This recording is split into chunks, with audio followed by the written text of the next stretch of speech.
ಮತ್ತೆ K C valley ಬಗ್ಗೆ ಮಾತಾಡ್ತೀರಿ. ರಮೇಶ್ ಕುಮಾರ್ ಬಗ್ಗೆ ಮಾತಾಡೋದಕ್ಕೆ ಏನೂ ಇಲ್ಲ ಅಂತ ಹೇಳ್ಬಿಟ್ಟು ಕೆ ಸಿ ವ್ಯಾಲಿ ಬಗ್ಗೆ ಮಾತಾಡ್ತೀರಿ. ಗೋಪಾಲಣ್ಣವ್ರಿಗೆ ಇನ್ನೊಂದು ಹೇಳೋಕ್ಕೆ ನಾನು ಇಚ್ಛೆ ಪಡ್ತೇನೆ. ಅವೈಜ್ಞಾನಿಕವಾಗಿ ಮಾಡ್ತೀರಂತ ಹೇಳಿದಾರಲ್ಲ, ಗೋಪಾಲಣ್ಣರೇ ಸ್ವಲ್ಪ ಎಲ್ಲ ತಿಳ್ಕೊಂಡು ಮಾತಾಡಿ. ನೀವು ದೊಡ್ಡೋರಿದ್ದೀರಿ, ಎಲ್ಲ ವಿಚಾರವಂತರಿದ್ದೀರಿ. ನೀವು ವಿಚಾರನ ತಿಳ್ಕೊಂಡು ಮಾತಾಡಿ, ನಾವು ತಪ್ಪಂತ ಹೇಳಲ್ಲ.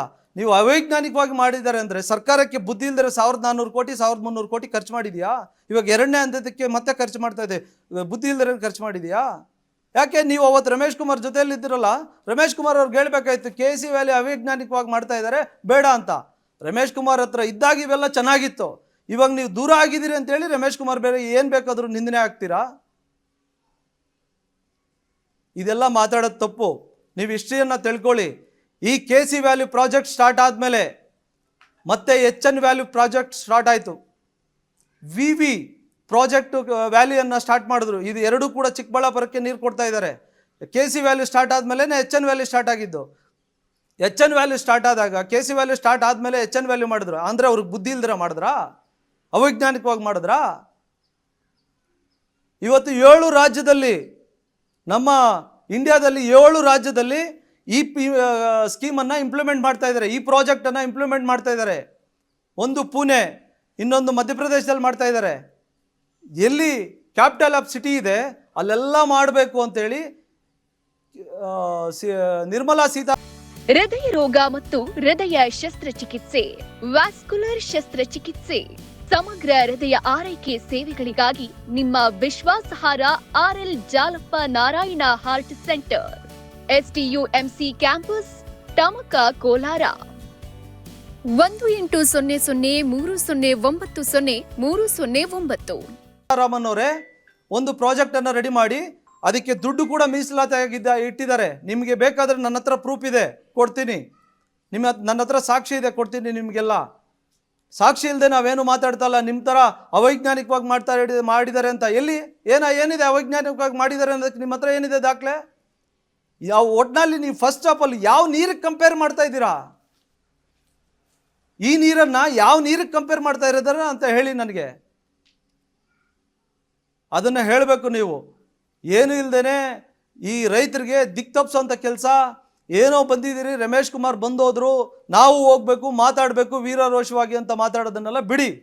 ರೈತರಿಗೆ ನೀವೇನು ಮಾತಾಡ್ತಾ ಇದ್ದೀರಿ, ರಮೇಶ್ ಕುಮಾರ್ ಸಾಹೇಬ್ರು ಏನು ಮಾತಾಡ್ತಾ ಇದ್ದಾರೆ, ನಾವೇನು ಮಾತಾಡ್ತಾ ಇದ್ದೀರಿ ಅನ್ನೋದು ಗೊತ್ತಿದೆ, ಎಲ್ಲರಿಗೂ ಗೊತ್ತಿದೆ. ರೈತರು ಯಾರೂ ಕೂಡ ದಡ್ರಲ್ಲ. ನಿಮ್ಮ ಮಾತನ್ನು ಏನು ಕೇಳಬೇಕು ಕೇಳ್ತಾರೆ, ನಿಮ್ಮ ಮಾತನ್ನು ಯೋಚನೆ ಮಾಡ್ತಾರೆ. ರಮೇಶ್ ಕುಮಾರ್ ಸಾಹೇಬರು ಮಾತಾಡಿರೋದನ್ನು, ರಮೇಶ್ ಕುಮಾರ್ ಇಂಪ್ಲಿಮೆಂಟ್ ಮಾಡಿರೋ ಕೆ ಸಿ ವ್ಯಾಲಿಯನ್ನು ಕೂಡ ನೋಡ್ತಾರೆ. ಜನಗಳಿಗೆಲ್ರಿಗೂ ಬುದ್ಧಿದೆ. ನೀವೇನು ದಾರಿ ತಪ್ಪಿಸೋಂಥ ಕೆಲಸ ಬೇಡ. ಇಲ್ಲೆಲ್ಲರೂ ಕೂಡ ರೈತರೇ ಕೂತಿದ್ದಾರೆ, ಯಾರು ಉದ್ಯಮಿಗಳು ಕೂತಿಲ್ಲ, ಎಲ್ಲರೂ ರೈತರೇ ಕೂತಿರೋದು.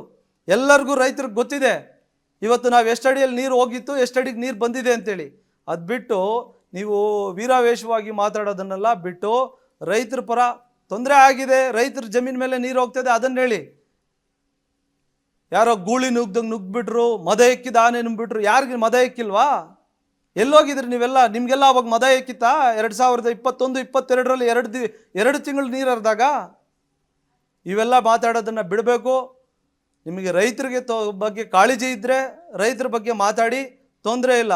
ರಮೇಶ್ ಕುಮಾರ್ ಬಗ್ಗೆ ಮಾತಾಡೋದು, ಕೆ ಸಿ ವ್ಯಾಲಿ ಬಗ್ಗೆ ಮಾತಾಡೋದು, ಇದನ್ನ ಯಾವುದನ್ನು ಕೂಡ ಜನ ಸಹಿಸಲ್ಲ. ನಿಮಗೆ ಮುಂದಿನ ದಿನಗಳಲ್ಲಿ ತಕ್ಕ ಪಾಠನ ಕಲಿಸ್ತಾರೆ. ನಿಮಗೆ ಕೆ ಸಿ ವ್ಯಾಲಿ ಬಗ್ಗೆ ಗೊತ್ತಿಲ್ಲ. ನ್ಯಾಷನಲ್ ಅವಾರ್ಡ್ ಬಂದಿದೆ ಕೆ ಸಿ ವ್ಯಾಲಿಗೆ, ನಮ್ಮ ಕರ್ನಾಟಕ ಸರ್ಕಾರಕ್ಕೆ.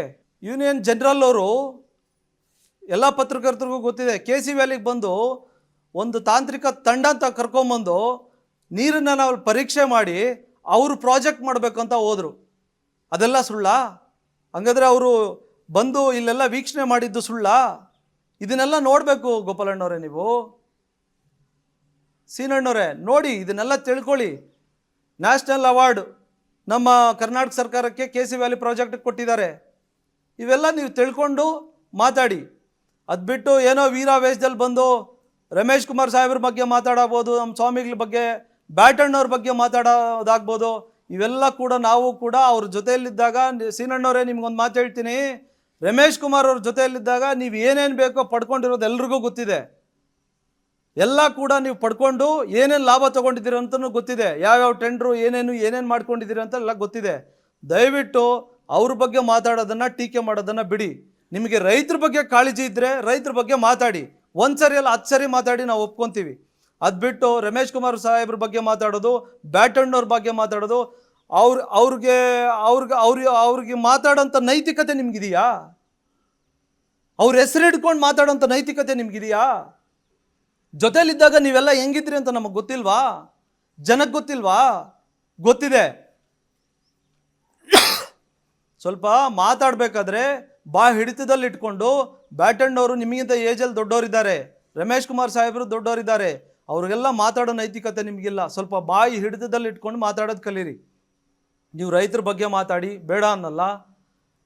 KC ವ್ಯಾಲಿ ಬಗ್ಗೆ ಮಾತಾಡ್ತಿರಲ್ಲ, ಈ ಎಷ್ಟು ಜನ ರೈತರಿಗಿಲ್ಲ ಅನುಕೂಲ ಆಗಿದೆ.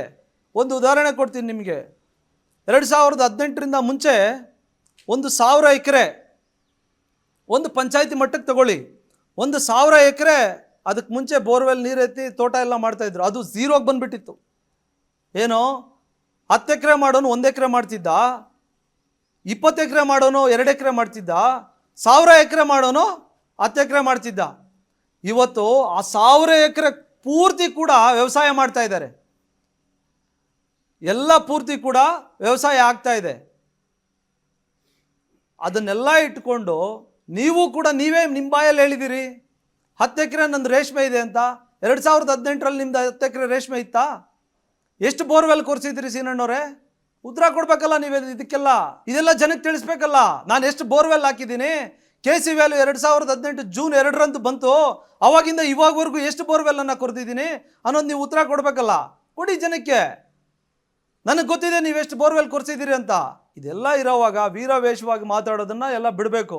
ಮತ್ತೆ ನೀವು ವೀರಾವೇಶವಾಗಿ ಮಾತಾಡೋದು ಇದು ಮಾಡೋದು ಏನಾದರೂ ನಮ್ಗೆ ಕಂಡು ಬಂದರೆ ನಾವೆಲ್ಲರೂ ಕೂಡ ನೀವೇನು ಮಾತಾಡ್ತಾ ಇದ್ರೆ ನಾವು ಅದಕ್ಕೂ ಉತ್ತರ ಕೊಡಬೇಕಾಗ್ತದೆ. ಇವತ್ತು ತುಂಬ ಗೌರವವಾಗಿ ನಾವೆಲ್ಲ ನೀವೆಲ್ಲ ಸೇರಿಕೊಂಡು, ನಮ್ಮ ಮುಖಂಡರೆಲ್ಲ ಸೇರಿಕೊಂಡು ನಿಮಗೆ ಉತ್ತರವನ್ನು ಕೊಡ್ತಾ ಇದ್ದೀವಿ. ಮುಂದೆ ನೀವೆಲ್ಲ ಕೂಡ ಗೌರವವಾಗಿ ಮಾತಾಡಬೇಕು. ಇದನ್ನೆಲ್ಲ ಕೂಡ ರಮೇಶ್ ಕುಮಾರ್ ಸಾಹೇಬ್ರ ಬಗ್ಗೆ ಮಾತಾಡೋ ನೈತಿಕತೆನೇ ನಿಮಗಿಲ್ಲ. ಯಾಕೆ ಮಾತಾಡ್ತೀರಿ?